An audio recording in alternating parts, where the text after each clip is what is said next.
Hello, good morning everyone.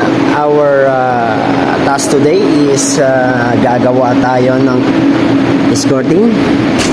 Itong mga ano na to is itutuwid natin yan, tatanggalin natin yung mga ganito, yung mga hindi pa matuwid, itutuwid natin.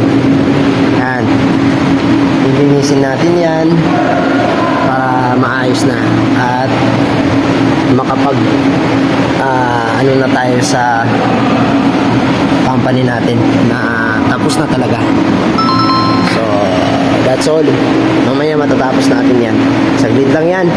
Dulu-duluhan yan ha. Simula doon hanggang doon sa kabila.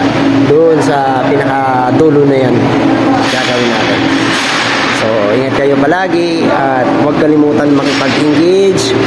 Magbakas lang lagi sa mga comments, sa pagla-like. Kailangan natin yan para masundan tayo ng ating mga followers. Kaya maraming salamat po. God bless you all.